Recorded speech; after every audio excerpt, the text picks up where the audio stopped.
પ્રાર્થના બધા સાથે બોલીશું. ઓમ સહનાવવતુ સહનૌ ભુનક્તુ સહ વીર્યં કરવાવહૈ તેજસ્વિનાવધીતમસ્તુ મા વિદ્વિષાવહૈ. ઓમ શાંતિ શાંતિ શાંતિ. હવે કાલે આપણે બીજા ક્લાસની અંદર શું ડિસ્કશન શરૂ કર્યું હતું યાદ છે બધાને?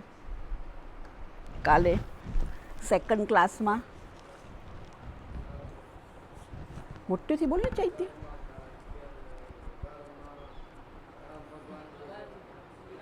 ભગવદ્ ગીતાનું આપણે ભગવદ્ ગીતાની વાત શરૂ કરી હતી, બરાબર ને? અને પછી કયો શ્લોક પર આપણે ડિસ્કસ કરવાનું હતું? તું બોલ્યો તો ને, કર્મણ્યેવાધિકારસ્તે મા કર્મફલ હેતુર્ભુઃ માતે સંગોસ્ત્વ કર્મણી. નથી આવ્યા હજુ.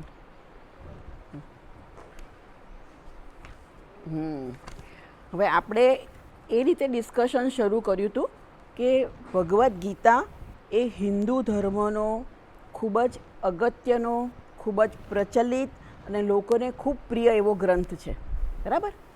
એટલે તમને બધાને બહુ માહિતી નથી, પણ ભગવદ્ ગીતા આપણે કીધેલું કે એ જીવનનું મેન્યુઅલ છે, બરાબર? એટલે આપણે કંઈ પણ સાધન વસાઈએ તો એની જોડે મેન્યુઅલ આવે, તો આપણે પહેલાં મેન્યુઅલ વાંચી લઈએ, પછી એને ઓપરેટ કરીએ, બરાબર? એ ખરેખર જીવન કેવી રીતે જીવવું જોઈએ, જીવનમાં આપણે ધ્યેય શું રાખવો જોઈએ, કયા મૂલ્યોનું પાલન કરવું જોઈએ, આપણા કર્મ કરીએ, જે આપણે કામ કરીએ છીએ રોજબરોજનું, એમાં આપણા કયો એટીટ્યૂડ હોવો જોઈએ કે જેથી આપણો આંતરિક વિકાસ થાય. આપણે બહુ પહેલાં શરૂઆતના પહેલાં ક્લાસમાં કીધેલું કે હિન્દુ ધર્મમાં spirit is more important then matter, બરાબર ને? એટલે આંતરિક વિકાસ, ઈશ્વરની પ્રાપ્તિ એ વધારે અગત્યનું છે. ભૌતિક આપણો વિકાસ થાય. ભૌતિક વિકાસ એટલે આપણી પાસે બહુ બધા બંગલા હોય, ગાડી હોય, બરાબર ને? જ્યાં આપણે જોઈએ છે ને વધારે પૈસાદાર લોકો હોય તો ચાર્ટર પ્લેન હોય, હેલિકોપ્ટર હોય, એ બધો ભૌતિક વિકાસ છે. તો ભૌતિક વિકાસ કરતાં હિન્દુ ધર્મમાં આંતરિક વિકાસને બહુ જ મહત્ત્વ આપવામાં આવે છે. એટલે આપણે વધારે ને વધારે સારા હ્યુમન બિઈંગ બનીએ.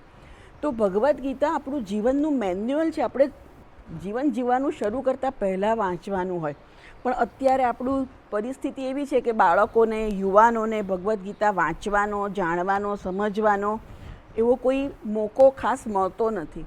અને એક એવી ઇમ્પ્રેશન થઈ ગઈ છે કે આ ભગવદ્ ગીતાને બધું તો ઘરડા થઈએ ત્યારે ભણવાનું, બરાબર?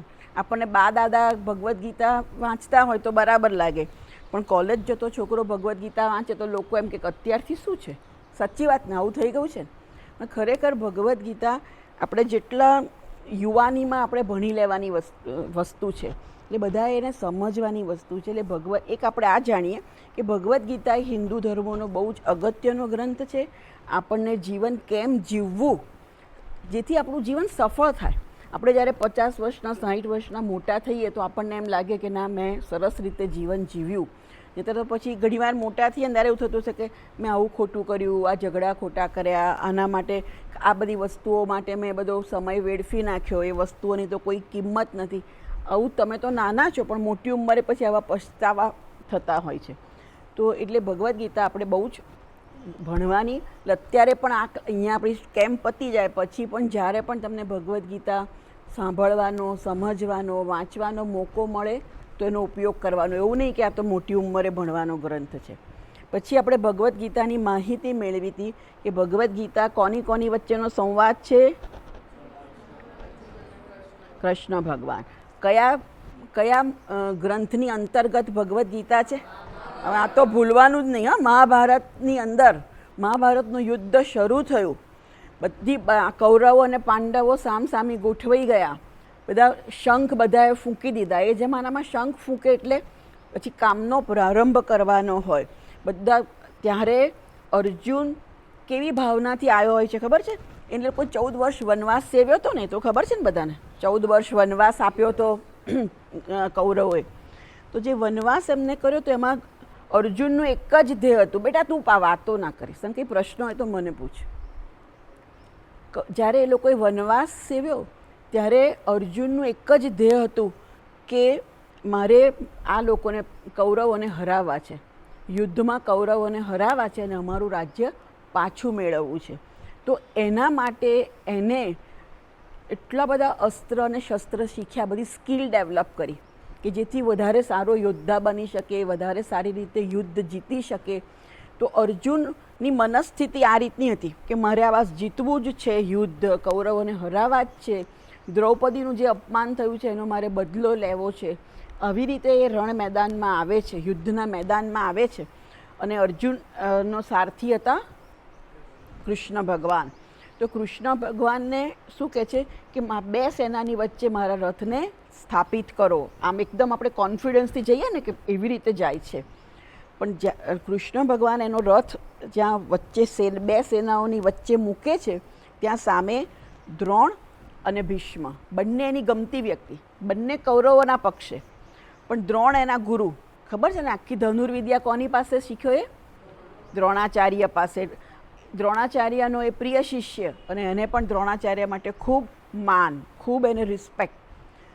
અને બીજા એના દાદા કોણ? ભીષ્મ પિતામહ. તો દાદાએ પણ એને બહુ જ વહાલ કરેલું, દાદાના ખોળામાં બેસીને ઉછરેલો, રમેલો, એટલે દાદા માટે પણ એને બહુ જ પ્રેમ.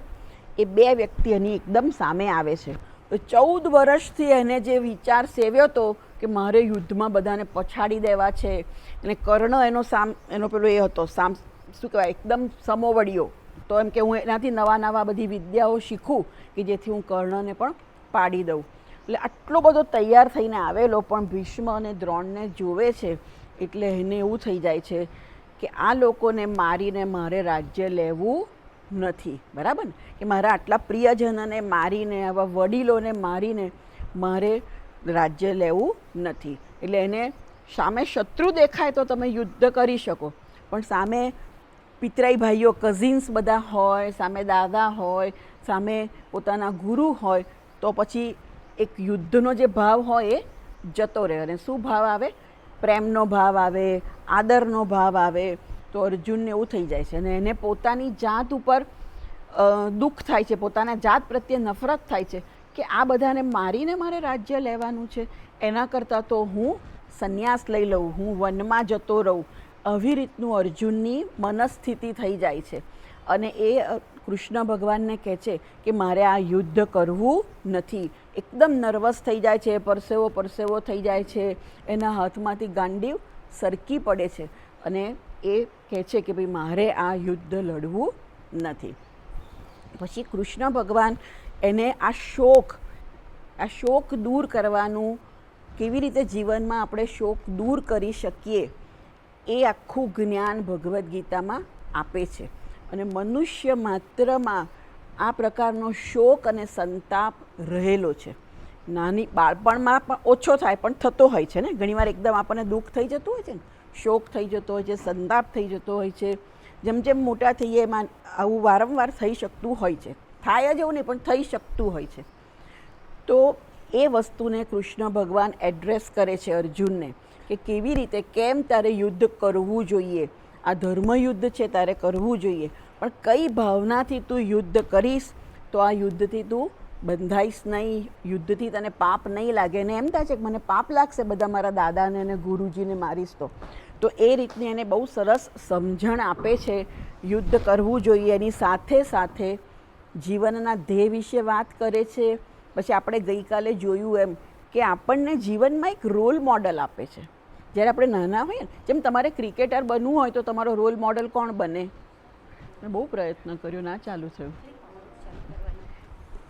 કોણ? ધારો કે ક્રિકેટર બનવું હોય તો કોણ હોય તમારું રોલ મોડલ? હા, સચિન તેંડુલકર હોઈ શકે, પછી વિરાટ કોહલી હોઈ શકે. બરાબર ને?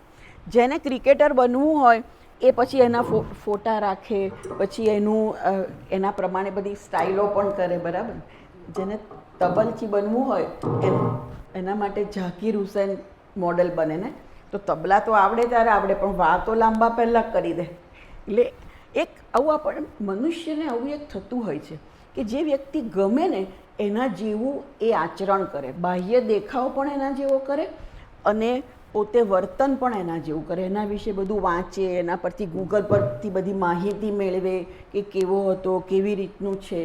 તો આને રોલ મોડલ કહેવાય કે એના જેવા બનવાનું આપણને મન થાય. ઘણીવાર આપણા કુટુંબમાં આપણા કાકા મામા કોઈ ડૉક્ટર હોય તો આપણને એવું મન થાય કે મારે મારા કાકા જેવા બનવું છે, મારા મામા જેવા બનવું છે, બરાબર ને? તો અહીંયા જીવનમાં સારી વ્યક્તિ અથવા તો જેને આપણે કહીએ કે જીવનનું ગોલ જેને પ્રાપ્ત કર્યું છે, તો એવું મેં ગઈકાલે કીધેલું કે એવા રોલ મોડલ આપણને ભગવદ્ ગીતામાંથી પ્રાપ્ત થાય છે સારી વ્યક્તિ બનવાના. તો એ યાદ છે કોને કયા કયા મેં કીધેલા? બીજા અધ્યાયમાં કયું રોલ મોડલ તરીકે? તમે તો હતા લાસ્ટ કેમ્પમાં. શું તું પણ હતો લાસ્ટ કેમ્પમાં? તું પણ બરાબર ને? તો આપણે શું ભણ્યા હતા લાસ્ટ કેમ્પમાં? શેના લક્ષણો ભણ્યા હતા? સ્થિતપ્રજ્ઞના લક્ષણો. તો સ્થિતપ્રજ્ઞ વ્યક્તિ કેવી હોય એનું બહુ સુંદર વર્ણન છે. એટલે આપણે બધાએ સ્થિતપ્રજ્ઞ બનવાનું છે. સ્થિતપ્રજ્ઞ શબ્દ નવો છે તમારા માટે, પણ સ્થિતપ્રજ્ઞ એટલે કોઈ પણ પરિસ્થિતિમાં એ સ્થિર રહી શકે છે, કોઈ પણ પરિસ્થિતિથી એ પ્રભાવિત થતો નથી. એટલે કોઈ અપમાન કરે તો ડિપ્રેસ થઈ ગયો, કોઈ વખાણ કરે તો બહુ ખુશ થઈ ગયો, આવું આપણે થતું હોય છે ને. કોઈ વખાણ કરે તો આપણે બહુ ખુશ થઈ જઈએ, અને કોઈ આપણને અપમાન કરે કે કોઈ કહે કે ઠીક એમને કશું આવડતું નથી, એ તો ભણવામાં નબળી છે, આવું કે તો પછી આપણને દુઃખ થઈ જતું હોય છે, હે ને? તો આપણે એનો અર્થ શું થયો કે આપણે બહારની પરિસ્થિતિથી પ્રભાવિત થઈ શકીએ છીએ, થઈ જઈએ છીએ. તો ભગવદ્ ગીતા શીખવાડે છે કે બહારની પરિસ્થિતિ આપણેથી કેમ પ્રભાવિત ના થઈએ અને આપણી પ્રસન્નતા, આપણો આનંદ આપણે જાળવી શકીએ, એ બહુ સુંદર આમાં સમજાવ્યું છે. પછી 12મા અધ્યાયમાં શેના લક્ષણ આપ્યા છે ભગવદ્ ગીતામાં? ભક્તના લક્ષણ આપ્યા છે. કેવી એટલે એમાં ભક્ત કેવો હોય? કોઈને દ્વેષ નથી કરતો, કોઈને બધા પ્રત્યે એને કરુણા છે, બધાને ક્ષમા આપી શકે છે. તો આ રીતની આખું વર્ણન કર્યું છે 12મા અધ્યાયમાં.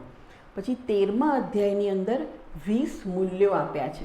અમાનિત્વ, અદંભિત્વ, અહિંસા, ક્ષાંતિ, આર્જવમ. તો આપણે બધું જાણીએ તો ખબર પડે કે આવું બધું મારે બનવાનું છે, આવું મારે પ્રાપ્ત કરવાનું છે. તો 13મા અધ્યાયની અંદર 20 મૂલ્યોની વાત કરી છે, બરાબર. પછી 16મા અધ્યાયની અંદર પણ જે 3 ગુણથી જે પર છે એની વાત કરી છે. તો આવી બહુ સુંદર આપણને રોલ મોડલ ભગવદ્ ગીતાની અંદર આપેલા છે. પણ લાસ્ટ ક્લાસમાં આપણે જે ચર્ચા કરી હતી, કર્મણ્યવાધિકારસ્તે મા ફલેષુ કદાચન મા કર્મફલ હેતુર્ભુઃ મા તે સંગોસ્ત્વ કર્મણિ. મેં શ્લોક એટલે લીધો કે આ શ્લોક બહુ જાણીતો છે અને બધા આ શ્લોક ખોટી રીતે સમજે છે, એટલે મેં લીધો. પણ કાલે લીધા પછી ખબર પડી કે તમે આ શ્લોક વિશે બહુ જાણતા નથી. પણ સામાન્ય રીતે બધા લોકો ગીતા એટલે શું તો કે કર્મણ્યવાધિકારસ્તે મા ફલેષુ કદાચન, અને એનો અર્થ એવો કરી નાખે કે કર્મ કરવું, ફળની આશા રાખવી નહીં. તો આ અર્થ બરાબર એકદમ સાચો નથી. મેં તમને આપણે ગઈકાલે ચર્ચા કરી હતી કે આજે હું ક્લાસ લેતી હોઉં ને તમે કોઈ સાંભળો નહીં તો મને રસ પડે નહીં. મને કહેવાનું ગમે, હું બોલું છું તો કોના માટે કે ભાઈ 15-20 છોકરાઓ સાંભળે છે, બરાબર ને? નહીં તો હું બોલું શું કરવા? અને કોઈ ધ્યાન ના આપે તો પણ આપણને એમ થાય કે ભાઈ ધ્યાનથી સાંભળો. એટલે જ્યારે તમે પણ અહીંયા આવો છો તો કોઈ પર્પઝથી આવો છો ને. અહીંયા આવીને કશું ના કરાવતા હોય, ખાલી કે ગાર્ડનમાં રમો, તો તમે બીજે દિવસે ના પણ આવો, બરાબર?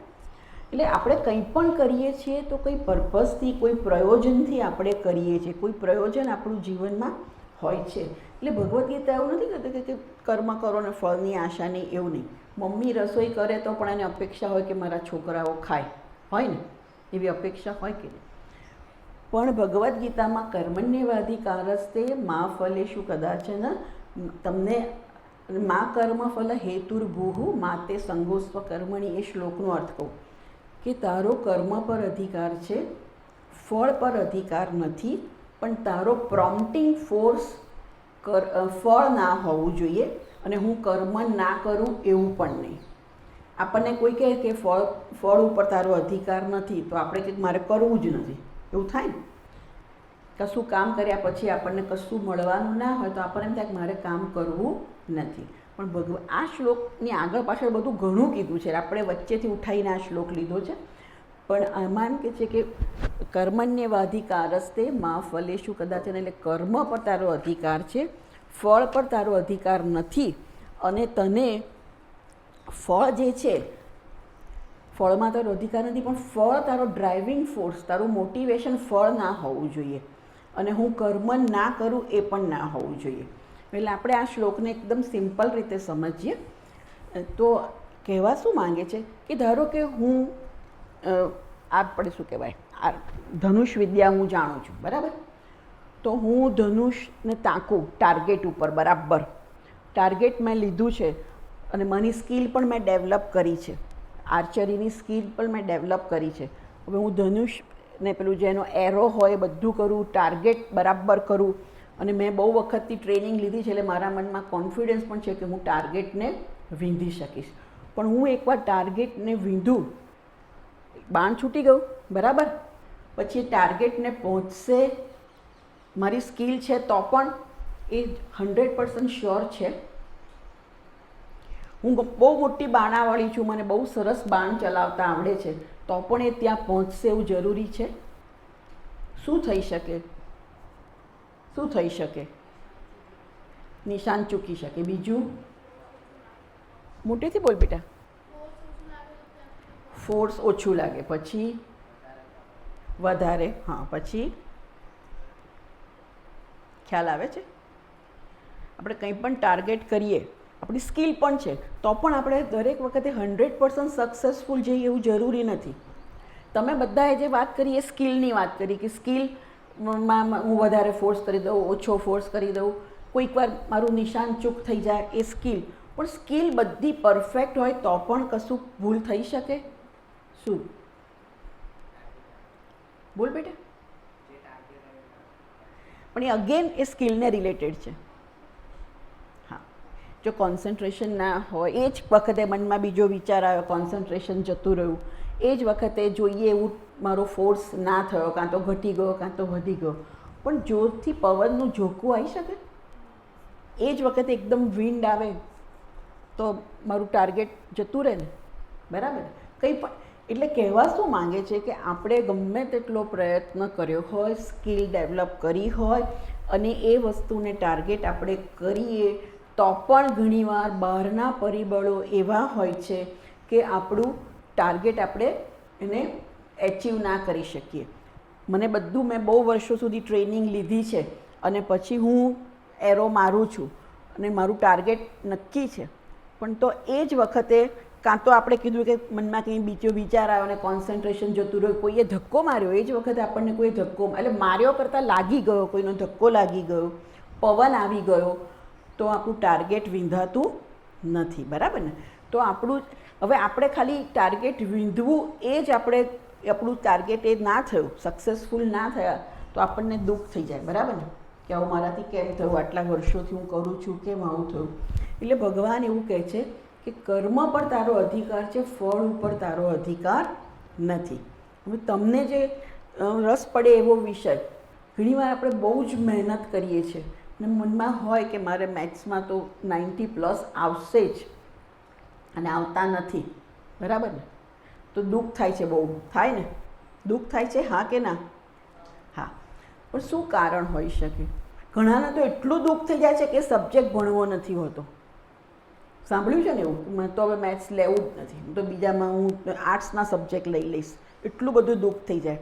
કારણ કે આપણું હંમેશા ટાર્ગેટ શું, મારું રિઝલ્ટ શું આવશે એના પર જ હોય છે. પણ આપણે જ્યારે બહુ સરસ તૈયારી કરી હોય ત્યારે પણ કોઈક વાર આપણે જોઈએ છે કે એક્ઝામિનર પેપર બરાબર ના તપાસ્યું હોય, એવું પણ બને. અથવા તો આપણને એવું બને કે જે મને થોડું ઓછું ફાવતું હોય એ જ વસ્તુ આવી જાય, બરાબર? એકદમ જે મને સરસ આવડતી હતી એ આવે જ નહીં, પણ ઓછું. અને કોઈક વાર વાંચવામાં ભૂલ થઈ જાય છે, હે ને? થાય છે ને એવું કે પૂછ્યું હોય કંઈ ને આપણે લખીએ છીએ કંઈક, તો એવી રીતનું પણ ઘણીવાર થઈ જતું હોય છે. એટલે ભગવાન શું કહે છે કે ફળ ઉપર તારો અધિકાર નથી, ફળમાં કંઈ પણ વસ્તુ થઈ શકે. એક્ઝામિનરનો મૂડ બરાબર ના હોય તો એક સ્ટ્રિક્ટ એક્ઝામિનર આવી ગયા તો એ 25-50 છોકરાઓને બધાને બહુ કટિંગ માર્ક આપી દે, અને બીજાને કોઈક સારા એક્ઝામિનર આવ્યા તો બધા છૂટથી માર્ક મૂક્યા હોય. એટલે એવું પણ થઈ શકે. એટલે અને મેં કીધું એમ કે આપણે કોઈક વાર વાંચવામાં ભૂલ કરીએ, અથવા તો આખું મેથ્સ આપણને બહુ જ સરસ આવડતું હોય, અમુક જ વસ્તુ સહેજ એવી હોય કે we are not very clear, અને એ જ વસ્તુ મુખ્ય પ્રશ્ન તરીકે પૂછાઈ જાય. ખ્યાલ આવે છે હું કહું છું? એ બધાને સમજણ પડે છે? બરાબર. તો એટલે પછી આપણે ભણવામાંથી રસ ઉડી જાય કે મેથ્સમાંથી રસ ઉડી જાય, એવું ના થવું જોઈએ. એના માટે આ ભગવાનનું વાક્ય છે કે કર્મ પર તારો અધિકાર છે, ફળ ઉપર નહીં. બરાબર. તો અને પાછું એવું કહે છે કે ફળ માટે જ કામ કરવાનું, એવું નહીં. આપણે મોટાભાગે ફળ માટે કામ કરીએ છીએ. આમાં એડમિશન મળે માટે મારે ભણવું છે, બરાબર, મને આટલા પૈસા મળે માટે મારે આ કામ કરવું છે, પણ કામમાં આપણને રસ નથી હોતો, ભણવામાં રસ નથી હોતો. તો ભગવાન એમ કહે છે કે ના, કામ કરવા માટે મને કંઈક ફળ મળશે તો જ હું કામ કરીશ, એ આપણો મોટિવેટિંગ ફોર્સ ના હોવો જોઈએ. અને ફળની અપેક્ષા નહીં રાખવાની તો હું કામ નહીં કરું, એવું પણ નહીં. મનુષ્યના વિકાસ માટે કામ કરવું જરૂરી છે. આપણું શરીર પણ એ પ્રકારનું બનાવ્યું છે કે આપણે સ્થિર બેસી શકીએ નહીં. અત્યારે પણ જુઓ, સ્થિર બેસી શકીએ, આમ જોવાનું, આમ જોવાનું, બધું ચાલુ જ છે. કારણ કે આપણું શરીર સ્થિર બેસી રહેવા માટે બન્યું જ નથી, કામ કરવા માટે બન્યું છે. એટલે આપણે કામ કરવાનું હોય, પણ કામનો મોટિવેટિંગ ફોર્સ શું હોવો જોઈએ? હવે ફળ તો નથી તો શું હોવો જોઈએ?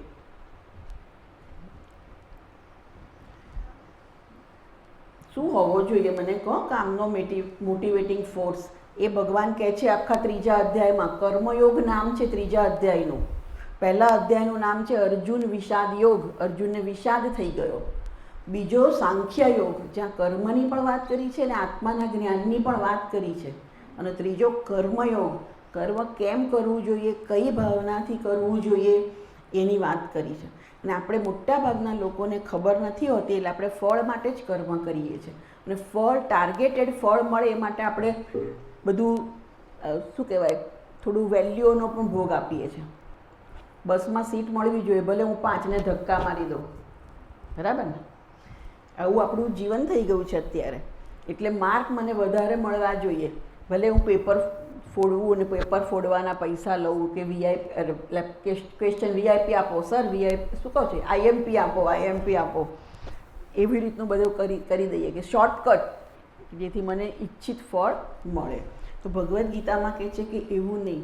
તારું કર્તવ્ય, તું જે જગ્યાએ છે એ જગ્યાએ તારું જે કર્તવ્ય છે, એ સ્ટુડન્ટ્સ હોય તો ભણવાનું તમારું કર્તવ્ય છે. એટલે હું શ્રેષ્ઠ ભણું, શ્રેષ્ઠ જ્ઞાન પ્રાપ્ત કરું, ખાલી રિઝલ્ટ માટે હું ના ભણું. હું કંઈ મારી જાણકારી વધે એના માટે ભણું, બરાબર ને? અત્યારે તમે જે સાંભળી રહ્યો છો એમાં તમને કંઈ માર્ક વધારે મળવાના છે? ના. પણ કંઈક જીવનમાં કંઈક તમને કંઈક સારા થોટ્સ આવશે.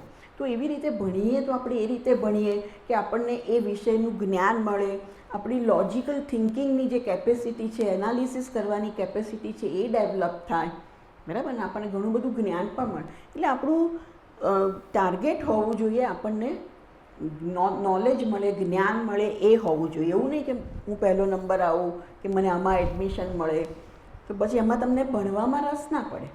પછી માર્ક સારા ના આવે તો બિલકુલ જ રસ ના પડે ભણવામાં. એટલે હંમેશા મારું કર્તવ્ય શું છે, પછી દીકરી તરીકે શું કર્તવ્ય છે, પુત્ર તરીકે શું કર્તવ્ય છે, સ્ટુડન્ટ તરીકે શું કર્તવ્ય છે, સિટીઝન તરીકે શું કર્તવ્ય છે. આપણું જે કર્તવ્ય હોય એ આપણો પ્રોમ્પ્ટિંગ ફોર્સ હોય કે મને જે પરિસ્થિતિમાં હું છું એ પરિસ્થિતિમાં હું શ્રેષ્ઠ કામ કરીશ, જ્યાં હું છું ત્યાં વધારે મદદરૂપ થઈશ, વધારે યુઝફુલ થઈશ.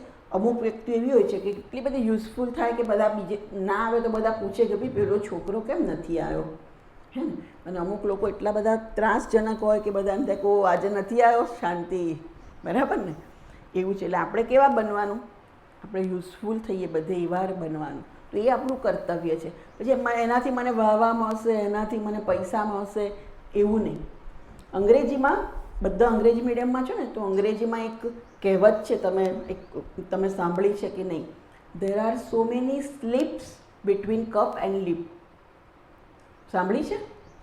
ધેર આર સો મેની, અર્થ સમજણ પડે છે? There are so many slips between cup and lips. વિચારો તો ખરા, પટ દઈને ના પાડી દીધી. શબ્દો તો બધા જાણીતા છે. કપ જાણીતું છે, લિપ્સ જાણીતું છે, સ્લીપ્સ જાણીતું છે. શું થાય અર્થ? શું થાય અર્થ મને કહો. બહુ જાણીતી કહેવત છે. બોલ બેટા.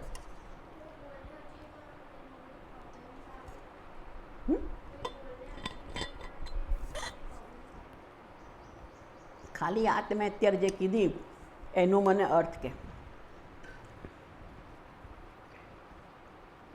આ જાણીતી કહેવત છે. બોલ બેટા.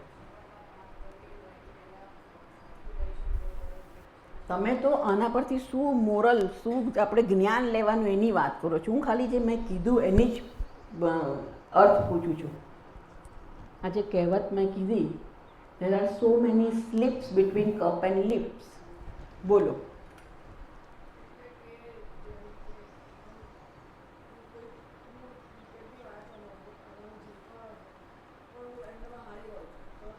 તમે તો બધા મારે જે કહેવાનું છે ને તમે કહો છો. આનો અર્થ શું થાય?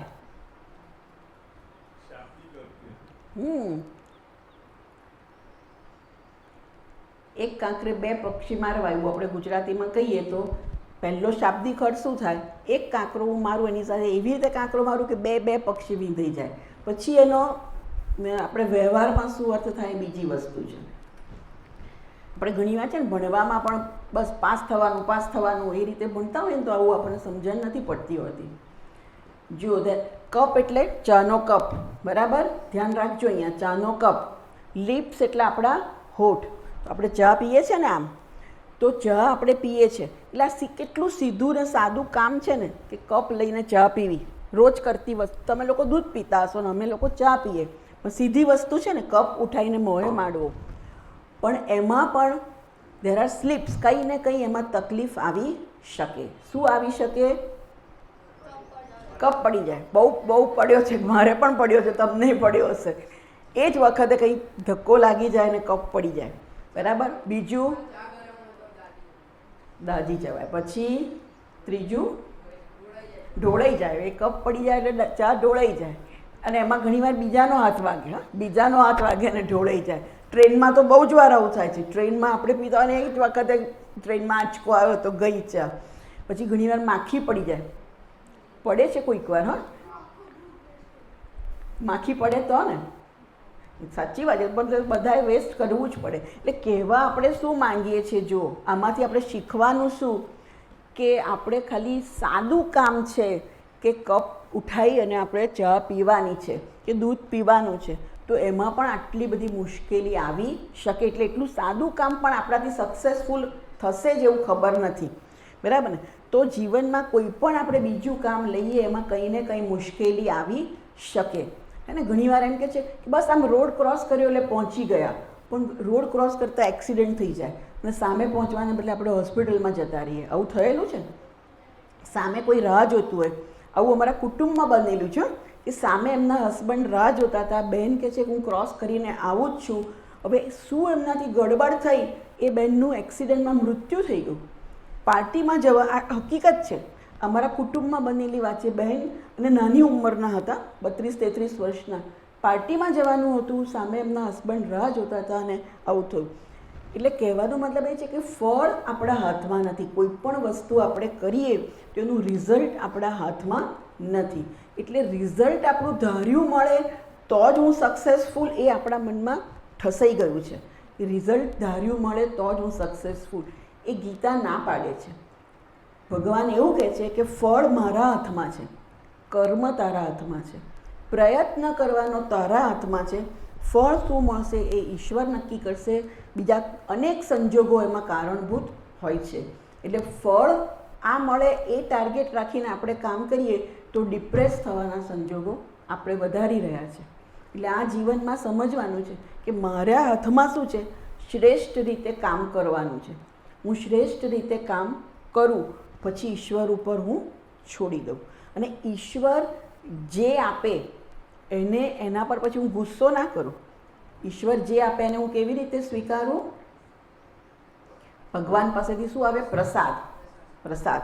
એટલે જે આવે એને પ્રસાદ છે, એટલે મારા સારા માટે આ વસ્તુ છે એ હું સ્વીકારું અને પછી હું આગળ ચાલું.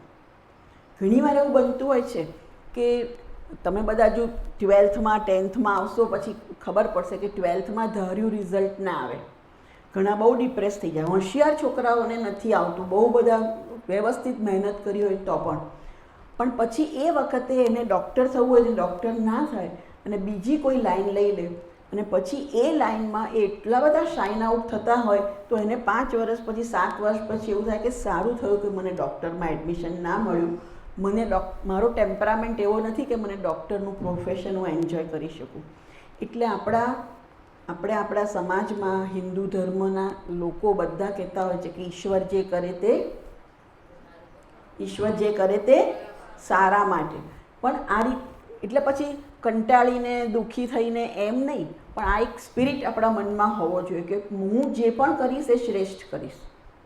ભણીશ તો સરસ રીતે ભણીશ, સરસ રીતે મહેનત કરીશ, સરસ રીતે મારા પેપર લખીશ, પછી જે રિઝલ્ટ આવે એ હું છોડી દઉં છું. કારણ કે એમાં આપણે કીધું કેટલા બધા ફેક્ટર્સ ઇન્વોલ્વ છે, આપણા હાથમાં કંઈ નથી, પણ મહેનત આપણા હાથમાં છે. કંઈ પણ વસ્તુ જોઈતી હોય તો એના માટેની જેન્યુઅન મહેનત કરવાની, પ્રામાણિક પ્રયત્ન કરવાનો, ગોલમાલ નહીં કે ક્યાંથી મને પ્રશ્ન મળી જાય ને ક્યાંથી મને કોઈ ટીચરની લાગવક નીકળી જાય, એવું નહીં. પ્રામાણિક પ્રયત્ન આપણા હાથમાં છે. ને પછી જે રિઝલ્ટ આવે એ આપણે ઈશ્વર સારી ભાવનાથી, કંટાળીને ના છૂટકે એવું નહીં, સારી ભાવનાથી આપણે સ્વીકારીએ કે જે મને મળશે એ મારા સારા માટે હશે. અને ઘણા લોકોને જિંદગી જીવ્યા પછી અમુક ઉંમરે થતું હોય છે કે ભગવાને જે કર્યું એ સારું કર્યું, જો એ વખતે વધારે માર્ક આવ્યા હોત તો હું મેડિકલમાં જતો રહ્યો હોત અને પછી મને ના મજા આવી હોત. એટલે આ રીતે ભગવાન પર એક વિશ્વાસ રાખીને કે, અને હંમેશા આ વસ્તુ છે કે ફળ આપણા હાથમાં નથી. નાનકડું ઉદાહરણ પણ આપણે જોઈએ છે ને, ઘણીવાર પપ્પા કહીને જાય કે સાંજે પીઝા ખાવા જઈશું, છોકરાઓ તો બપોરથી મૂડમાં હોય કે હા ચાલે તો સાંજે બહાર જવાનું છે.